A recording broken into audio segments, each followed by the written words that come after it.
नमस्ते दोस्तों। आज सुनिए वरिष्ठ कथाकार दीपक शर्मा की लिखी हुई कहानी नाट्य नौका। मेरी जुबानी। मैं हूँ सीमा सिंह। हेलो। साड़ियों के एक मेले के दौरान अपने कंधे पर एक हाथ के दबाव के साथ ये अभिवादन सुना तो मैंने पीछे मुड़कर देखा। नहीं पहचाना मुझे? अजनबी की उतावली बढ़ ली। पहचानूंगी कैसे नहीं? उसे पहचानने में असमर्थ रह जाने के कारण मुझे गप हाँकनी पड़ी। पहचान रही हूँ। मेरा नाम बताओ। अजनबी ठठाई। Mascara, lip gloss, nail polish, powder और रूज के प्रवण सुव्यवस्थित प्रयोग से सजा संवरा ये चेहरा कितना अपना लग रहा था, उतना ही बेगाना भी। उसके बालों की अल्ट्रा मॉडर्न कट और विदेशी पोशाक पारस्परिक परिपाटी के विपरीत थीं। 5 इंच ऊंची अपनी सैंडल की पिछड़ी एड़ी पर टिके अपने टखनों से 2 इंच नीची अपनी गुलाबी पैंट के साथ उसने बिना बाहों की एक लाल टी शर्ट पहन रखी थी। पहले तुम मेरा नाम बताओ, मैंने चतुराई बरती। प्रोमिला, वो ठठाकर हंस दी। Room number 27, women's hostel number 3, Kasbapur university. Devdali, मैंने उसे पहचान लिया। 15 साल पहले सन 2010 में उसके वनस्पति विज्ञान विभाग में जब मैंने एमएससी में दाखिला लिया था तो द्वितीय वर्ष की सभी सीनियर्स उसे इसी नाम से पुकारती थीं। अपना वो नाम मैं भूल चुकी हूँ। वो गंभीर हो गई। दिनेश नंदिनी पर लौट आई हूँ। और देवदारू? हमारे छात्रावास के नियमानुसार आवासी छात्राएं अपने मुलाकातियों को केवल 2.5 घंटों के बीच ही मिल सकती थीं। गर्मियों में 4:30 से 6:30 बजे तक और सर्दियों में 3 बजे से 5:30 बजे तक। नियमित रूप से पूरे 2.5 घंटे के लिए निरंतर उपस्थित रहने वालों में देवदारू का कोई जोड़ न था। देवदाली भी मानो उसी नियम से बंधी थी। दोनों कहीं आते जाते न थे, न ही मुलाकातियों के लिए बनी छात्रावास की विजिटर्स गैलरी दर्शक दीर्घाई में बैठते थे। पूरे के पूरे 2.5 घंटे एक दूसरे की संगति में खड़े खड़े बिता दिया करते। छात्रावास के मुख्य द्वार के बाहर बाईं ओर रहे वृक्षों और लताओं के झुरमुट के पास। झुरमुट की लताओं में शूलपर्णी, हौली की वल्ली भी रही और अंगूर की दाख भी।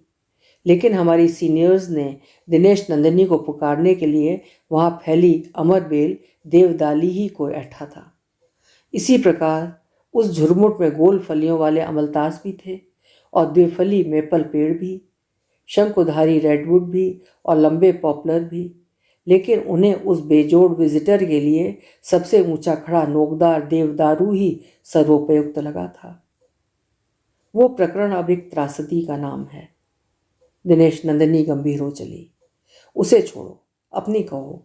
तुमने शादी अपने मदन से ही की या किसी और से? हाँ, मदन से ही। त्रासदी इधर भी है। मैंने उसे गुदगुदाना चाहा। बायरन ने कहा है कहीं, all comedies are ended by a marriage. विवाह सभी कॉमेडियों को समाप्त कर देता है। तुम जरूर मेरा मन बहला रही हो। डरती हो तुम्हारी मदन वाटिका को मेरी नज़र लग जाएगी। ये बताओ कितने बच्चे हैं? 2, दोनों बेटे हैं। और तुम्हारे? मेरी एक ही बेटी है। 2 क्यों नहीं? अपनी साड़ी खरीद ली क्या? उसने मेरे प्रश्न का उत्तर नहीं दिया और अपना ध्यान मेरी साड़ी पर ला पटका। हाँ, दिखाओ तो। मैंने पैकेट खोलकर उसे साड़ी दिखाई तो मुस्कुरा पड़ी। पीले और सफ़ेद रंग के कॉम्बिनेशन तुम्हें अभी भी प्रिय हैं? उधर कस्बापुर में बेशक हमारे मित्र समूह अलग अलग थे, किंतु जब भी हम एक दूसरे के सामने पड़ती थीं तो पारस्परिक स्नेह और सौहार्द बांटना कभी नहीं भूला करती थीं। तुम्हारी खरीदारी अभी बाकी है क्या? मैंने पूछा। उसके हाथ में अपने बटुए के अलावा कुछ नहीं था। नहीं, मेरी खरीदारी हो चुकी है। थोड़ी दूर पर खड़ी एक संगनी स्त्री की ओर उसने इशारा किया। स्त्री साधारण वस्त्रों में थी और साड़ी के 3 पैकेट पकड़े थी। बाहर चलें? मैं सिकुड़ ली। तुम्हें तुम्हारे घर छोड़ दूं? मेले के परिसर के बाहर पहुंचने पर जैसे ही एक बड़ी मोटर गाड़ी उसकी दिशा में आ गई, उसने मुझसे पूछा। वो जान गई थी मेरी सवारी सार्वजनिक वाहन रहते हैं। तुम्हारे घर चलूं? इस समय मैं उसे अपने घर नहीं ले जाना चाहती थी। उस समय मेरी महरिन आई नहीं थी और घर के सभी घरेलू कामकाज निपटाने को बाकी थे। मेरे बेटों को अपने स्कूल से 1:30 छुट्टी मिलेगी और अभी 12 भी नहीं बजे। क्यों नहीं, वो उत्साहित होली। ड्राइवर ने अपनी सीट से उतरकर दिनेश नंदिनी के लिए मोटर का दरवाज़ा खोला तो एक 7-7.5 वर्षीय बच्ची आगे बढ़कर गाड़ी में दाखिल हो गई। मस्तिष्क संस्तभ की स्पष्ट रोगिणी वो मोंगोलॉयड थी, डाउन सिंड्रोम से पीड़ित। उसका सिर अजीब ढंग से बड़ा था, माथा बहुत छोटा, आंखें ऊपर की ओर मुड़ी हुई, नाक चपटी, कान नीचे की ओर अग्रसर, होंठ मोटे और ठुड्डी की तरफ झुके हुए। दिनेश नंदिनी ने उसे चुमकारा और अपनी गोदी में समेट लिया। संगिनी स्त्री अपने पैकेटों के साथ ड्राइवर के पास आगे जा बैठी। मैंने दिनेश नंदिनी के बगल में अपना स्थान ग्रहण किया। मुझसे हाथ मिलाएंगी? मैंने बच्ची की उपस्थिति स्वीकार की, अपना हाथ उस ओर बढ़ाकर। हाथ मिलाओ वसंता। दिनेश नंदिनी ने लाड़ से बेटी का हाथ मेरे हाथ पर धर दिया। बहुत प्यारा नाम है। बच्ची की चमड़ी पर लकीरें सी गढ़ी रहीं। वसंता। वसंता? देवदारू का असली नाम वसंत कुमार ही तो था। उसी के नाम की श्रुत्यावृत्ति थी वसंता, उसी के नाम का अनुनाद। मेरी फ्रॉक सुंदर नहीं क्या? दिनेश नंदिनी अपनी आवाज़ में बच्चों की तोतलाही उतार लाई।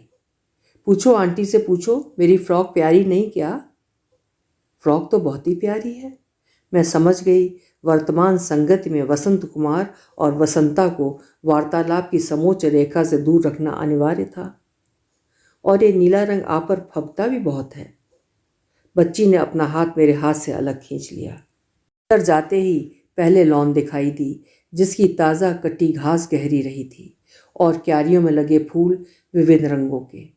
लॉन के ठीक सामने बंगले का अग्रभाग था, जिसका करामाती घेरा मुझे अनायासी शीशेदार उन वातानुकूलित दुकानों की याद दिला गया जिनके अंदर जाने में मुझे गहरी हिचकिचाहट महसूस हुआ करती।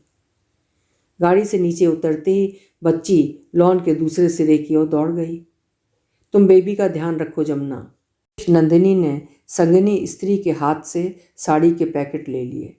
उसके पीछे जाओ, यहीं बैठते हैं।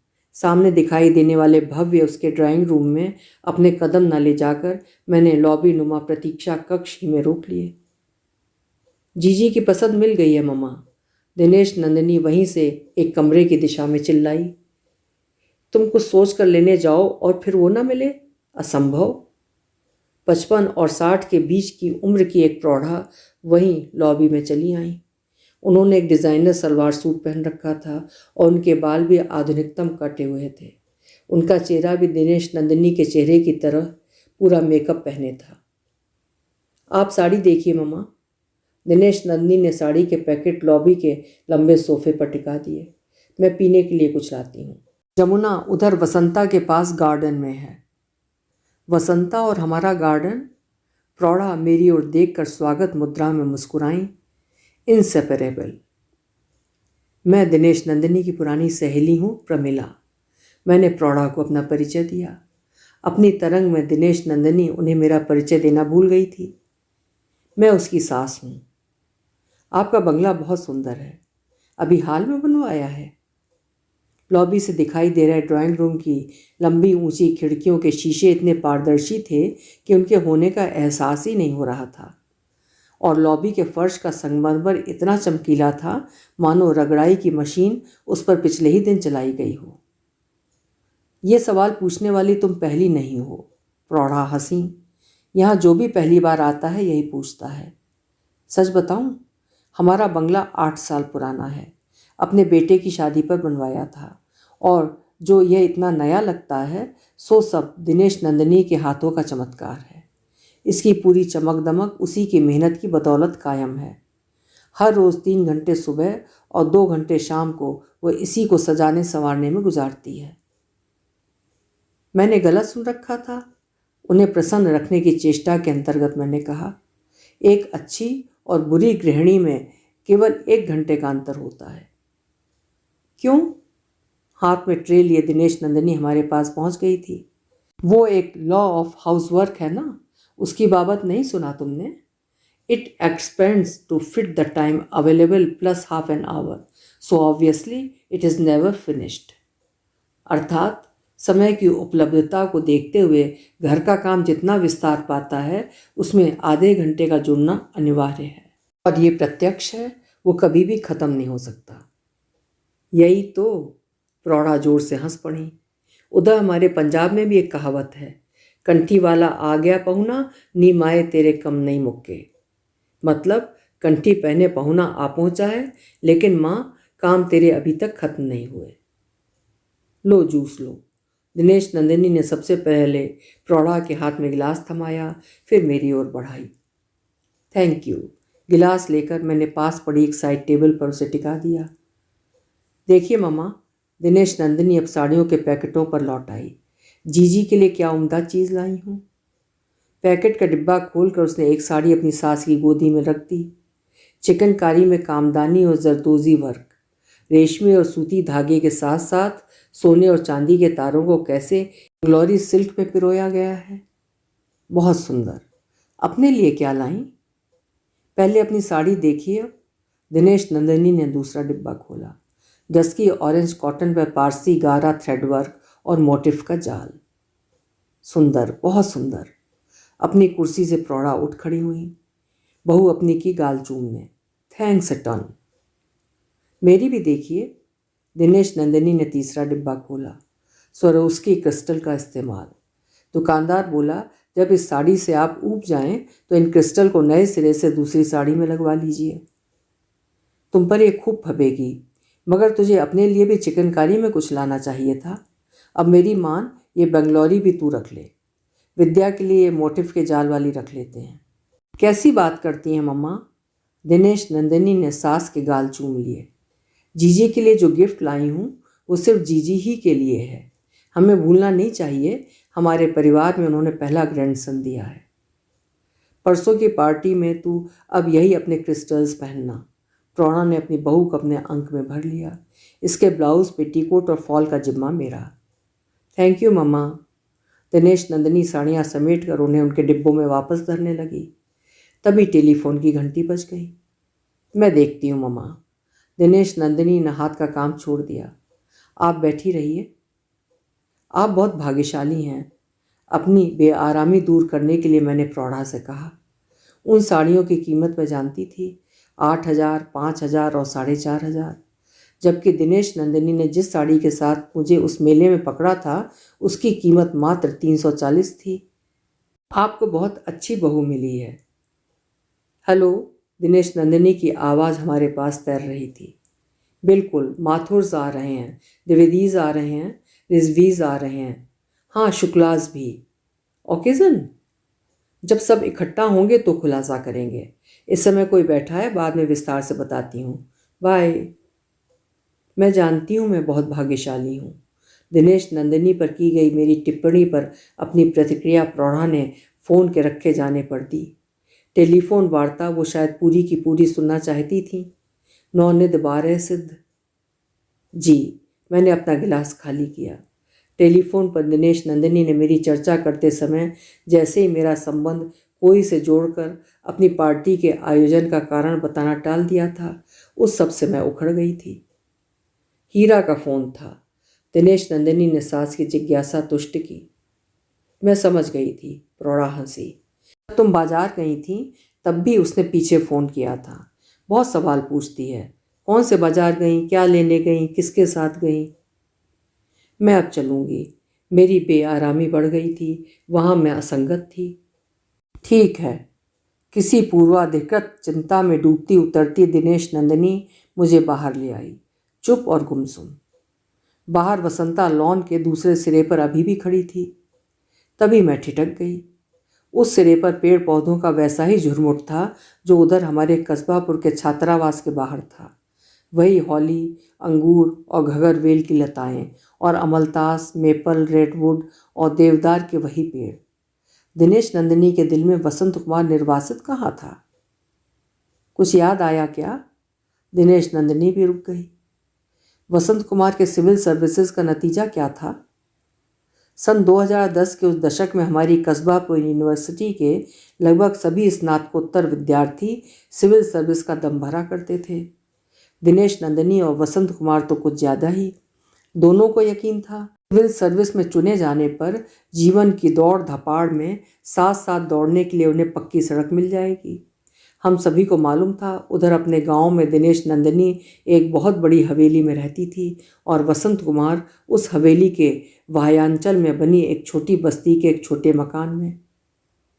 कुछ खास नहीं, दिनेश नंदिनी ने अपना उत्तर संक्षिप्त रखा। वसंत कुमार को तुम अभी भी भूली नहीं?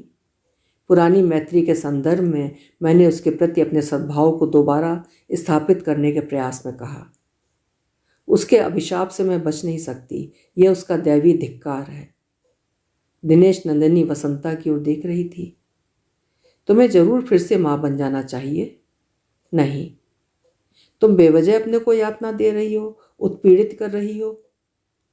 वसंता की सभी हरकतें उससे इतनी मिलती हैं कि मेरा शक अब यकीन में बदल चुका है कि वही वसंता के रूप में मेरे पास लौट आया है। मतलब? मेरी चीख निकल गई। वसंत कुमार अब जीवित नहीं? बावले ने मेरी शादी के दिन आत्महत्या कर ली। आत्महत्या उसने जरूर किसी दूसरे कारण से की होगी, शायद सिविल सर्विसेज में ना आ पाने की वजह से। कौन अपनी गर्लफ्रेंड की शादी को इतना महत्व देता है? तुम्हें उसे भूल जाना चाहिए। वो बावला था, महत्व देता था। आत्महत्या से ठीक पहले उसने मुझे फ़ोन करके बताया भी था, तुम्हें गले बांधने आऊँगा ज़रूर, तुम्हारी संतान के रूप में। और तुमने मान लिया? तुम उसे इतना चमत्कारी मानती हो, इतना शक्तिशाली? हाँ, मैं उसे चमत्कारी ही मानती हूँ। उसका प्रेम जुनूनी था, उन्मादी। कुछ भी विचित्र, कुछ भी अलौकिक, कुछ भी असंभव करने की क्षमता रखता था वो।